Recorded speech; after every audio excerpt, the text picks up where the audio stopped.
Bonjour, alors dans cette nouvelle vidéo, je vais vous parler des 3 raisons pour lesquelles les diplômés des grandes écoles échouent en trading. Alors c'est paradoxal parce que durant la dernière vidéo, j'avais évoqué justement le fait qu'il était important de faire une grande école pour réussir dans ce domaine. Et pourquoi je l'ai dit? Parce qu'encore une fois, j'ai beaucoup de jeunes et d'ados qui m'écrivent pour me poser la question quelles sont les études qu'il faut faire et est-ce qu'il faut nécessairement faire une grande école pour réussir en trading.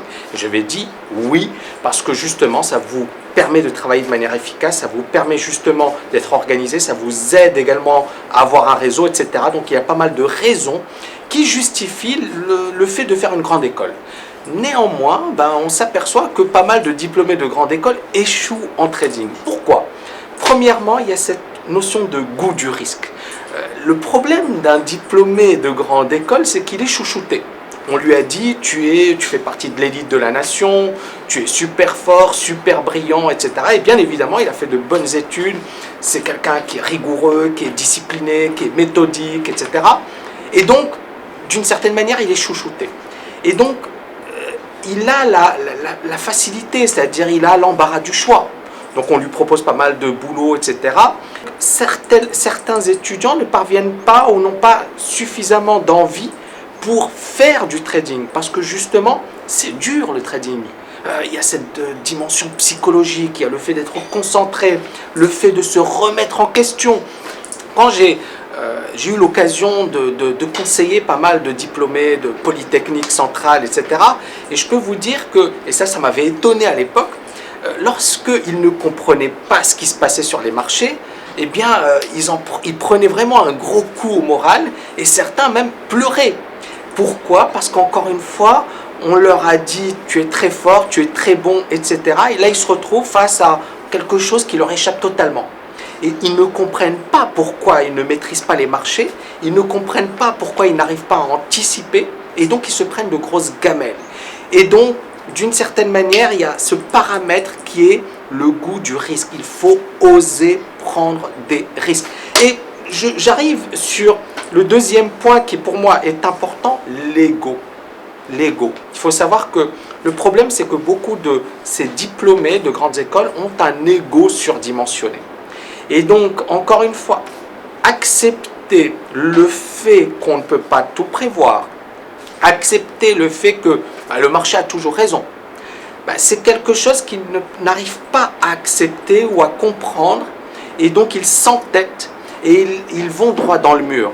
Ça, et je pense que c'est important de revenir dessus, ça me rappelle cette histoire des prix Nobel d'économie, Merton, Scholes et Meriwether. Meriwether qui était le trader vedette de Wall Street de Merrill Lynch à l'époque. Et donc il crée un hedge fund, l'un des plus gros hedge funds au monde. Et donc Merton, etc. dit voilà, nous on a une formule presque magique qui nous permet de gagner à tous les coups. Le problème c'est que, et ça je l'ai déjà dit à de nombreuses reprises, il n'y a pas de formule magique sur les marchés. Encore une fois, pour réussir dans ce domaine, il faut d'abord comprendre que le plus important, ce n'est pas la formule miracle, c'est d'abord le processus. Il faut être concentré sur le processus. Et donc, ils se sont dit, voilà, on a une formule magique qui nous permettra justement de battre les marchés. Ils prennent à un certain moment des risques démesurés et ils font faillite. Une faillite retentissante, puisque vous avez 2 prix Nobel d'économie, un trader vedette et ils se cassent la gueule, excusez-moi l'expression.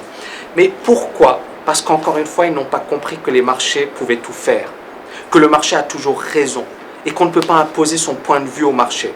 Il y a bien évidemment certaines phases récurrentes, certaines phases qu'on peut prédire avec une forte probabilité. Mais il faut avoir l'humilité de se dire je ne peux pas tout anticiper et je dois l'accepter. Et donc le problème des diplômés des grandes écoles, c'est ça, c'est cet ego. Et c'est également le cas de Victor Niederhofer. Alors j'en ai également parlé dans mon bouquin Psychologie des grands traders. Alors Victor Niederhofer, c'est quelqu'un qui a un MBA de Harvard, qui est diplômé, donc il a un PhD, un doctorat de l'Université de Chicago. L'Université de Chicago, c'est l'une des meilleures au monde. C'est surtout une université qui a donné énormément de prix Nobel d'économie. On pense à Friedman, le père du libéralisme moderne, etc. Milton Friedman, qui a enseigné, qui a exercé pendant pas mal d'années au sein de l'Université de Chicago. Bref, le gars, il est PhD de Chicago. MBA de Harvard, champion de New York de squash, bref, la totale.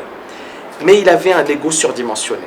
Et qu'est-ce qui s'est passé? Eh bien, à un certain moment, il avait pris pas mal de positions sur les valeurs bancaires asiatiques.